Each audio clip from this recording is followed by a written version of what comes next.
Buenas tardes. Este video es para explicar qué es la etapa intermedia, cuáles son los actos que la componen y qué son estos actos.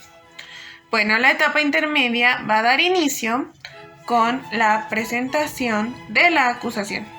Esta debe ser realizada por el MP y debe contener los siguientes puntos: la individualización de los acusados y su defensor, la identificación de la víctima u ofendido y su asesor jurídico, además de el modo, tiempo y lugar y la clasificación jurídica del hecho que se imputa, la relación de modalidades del delito que concurrieren, la autoría o participación concreta que se atribuye al acusado, la expresión de los preceptos legales aplicados, el señalamiento de los medios de prueba que pretenden ofrecer, así como la prueba anticipada que se hubiere desahogado en la etapa de investigación, el monto de la reparación del daño y los medios de prueba que se ofrece para probarlo, la pena o medida de seguridad cuya aplicación se solicite, incluyendo en su caso la correspondiente al concurso de delitos, los medios de prueba que el Ministerio Público pretenda presentar para la individualización de la pena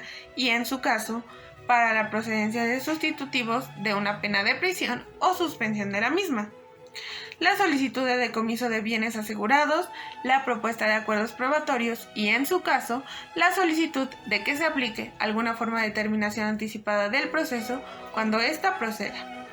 Una vez formulada la acusación, el juez de control notificará a las partes y a esta notificación agregará la misma formulación de la acusación. Después de la presentación de la acusación, se abre un periodo que inicia cuando el juez de control realiza la notificación hacia las partes sobre la acusación, que tiene que dar acceso a la carpeta de investigación, que esta va a ser adjuntada por el mismo MP. Este proceso se va a llamar descubrimiento probatorio. El descubrimiento probatorio es diferente para ambas partes, pero a grandes rasgos significa que ambas partes tienen que darse a conocer los medios de prueba que van a desahogar durante el procedimiento. Para la parte acusadora o la víctima, se llama coadyuvancia de la acusación, y esto implica que dentro de los 3 días siguientes a la notificación de la acusación, la víctima u ofendido puede, mediante escrito, constituirse como coadyuvante en el proceso, además de señalar los vicios formales y requerir la corrección de ellos dentro de la acusación, ofrecer los medios de prueba que estime necesarios para complementar la acusación del Ministerio Público, y esto se le debe notificar al acusado, además de solicitar el pago de la reparación del daño y la cuantificación del monto. El imputado también tiene participación en esta fase. Dentro de los 10 días siguientes a que venza el plazo de la solicitud de coadyuvancia por parte de la víctima, el acusado o su defensor deben pedir mediante escrito que, si existen vicios dentro del escrito de acusación, estos sean corregidos, además de pronunciarse sobre las observaciones del coadyuvante si lo consideran pertinente. Y esto no es estrictamente necesario que lo hagan en esta parte, porque lo pueden hacer durante la parte intermedia. Además, tienen que ofrecer los medios de prueba que pretendan que se desahoguen en el juicio, solicitar la acumulación o separación y manifestarse sobre los acuerdos probatorios. Este escrito también es notificado al MP y al coadyuvante, o sea, la víctima, dentro de las 24 horas siguientes a su presentación.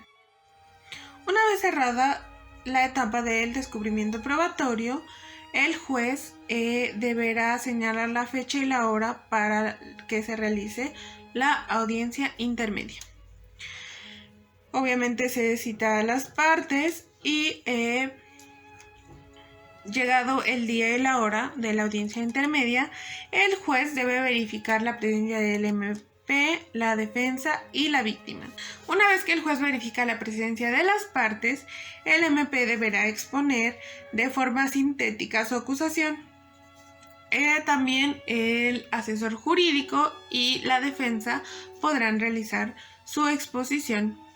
Y después de esto, el juez va a preguntar si existen incidencias que hacer valer o si existen correcciones de vicios formales. Una vez realizado esto, el juez preguntará si existe algún acuerdo probatorio. ¿Qué esto es?